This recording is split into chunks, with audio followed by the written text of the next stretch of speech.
So, let's just get right to it. Can Taiwan survive an invasion from China? I mean, this is one of the most volatile questions on the entire planet right now. Tensions in the Taiwan Strait are at a fever pitch, and we're going to dive into what's really going on because this situation is escalating way faster than most people think. Just look at this number for a second. Over 3,000.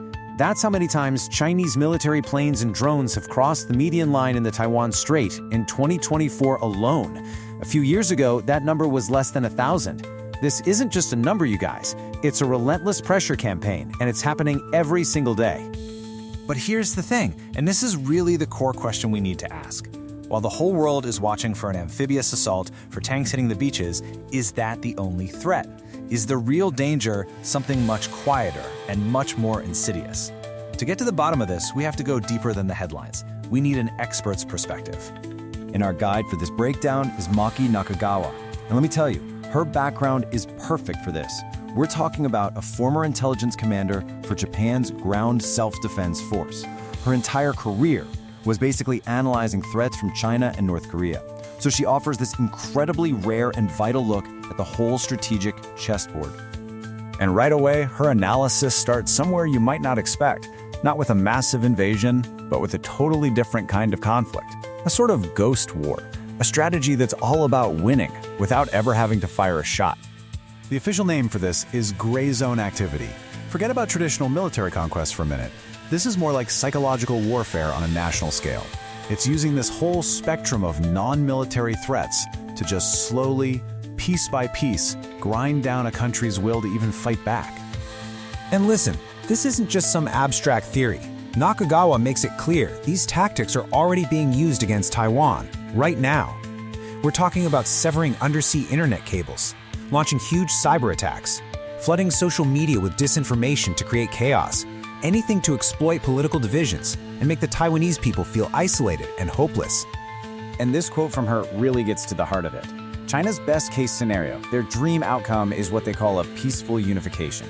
But make no mistake, that peace comes from making Taiwan feel so destabilized and alone that giving in feels like the only choice they have left. It's a strategy of pure exhaustion.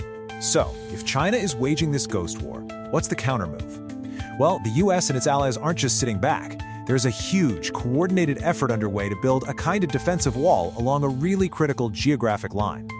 And this right here is the military chess match in a nutshell.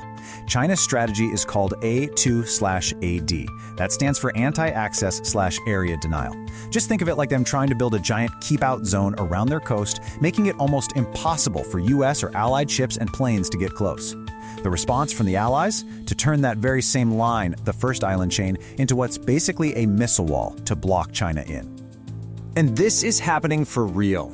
It's not just a plan on a whiteboard. Japan is putting advanced anti-ship missiles and tomahawks on its islands right next to Taiwan. And down south, the Philippines is now hosting American anti-ship missile systems. They are literally, methodically, putting the bricks in that defensive wall. But, you know, a strategy is never that simple. This whole standoff is incredibly fragile, and Nakagawa points to several huge wildcards, these unpredictable factors that could just completely flip the board overnight. The first one, and this is a big one, is Russia. What exactly would Moscow do if a real conflict over Taiwan were to break out? Now, their official treaty isn't a NATO-style military alliance where one has to jump in to defend the other. But it has this really interesting clause. It says they'll hold immediate consultations if either side feels threatened. That language, well, it opens the door for a whole lot of coordination. According to Nakagawa, Russia doesn't even need to send troops to be a total game changer. They could just share critical satellite intel. Or they could just start moving their own bombers and ships near Japan. That alone would force Japan and the US to split their focus to deal with the crisis on two fronts at the same time. And that is a strategic nightmare. All right, wildcard number 2, South Korea. Because of its location and the massive US military presence there, it's a huge piece on the board. But what it would actually do is a massive question mark.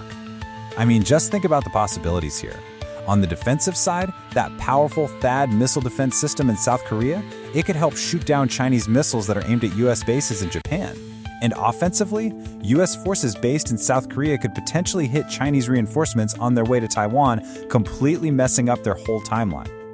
And the final wild card Nakagawa points to is a political one. It's the deep, deep uncertainty around American foreign policy, especially with the potential of a second Trump presidency. America's allies are watching, and they're worried. They just don't know what U.S. commitments will look like in the near future. And this is Nakagawa's specific warning here. She's concerned that a U.S. administration, any administration really, might be so eager to make a deal to avoid a war that they misread Beijing's true intentions. They could sign an agreement that looks good on paper, but is actually a strategic trap, trading away long-term security for a very short-term and very false sense of peace. So, where does all this leave Taiwan? Well, Nakagawa's final verdict is pretty sobering. It paints a picture of a world where global attention is dangerously divided. And the current global situation, frankly, plays right into China's hands. Why? Because the West is distracted.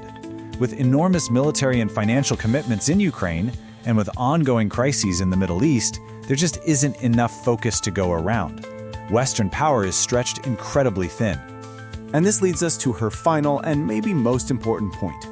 Because the West is so stretched, the burden of keeping the peace is shifting. It's falling more and more on regional allies. Japan, in particular, she argues, has to step up and become the central hub for coordinating the defense of the Indo-Pacific. Which leaves us with one last, chilling question to think about. As the world keeps getting pulled in a million different directions by other crises, can a regional alliance, no matter how determined, really be enough to hold the line on its own? Is it enough?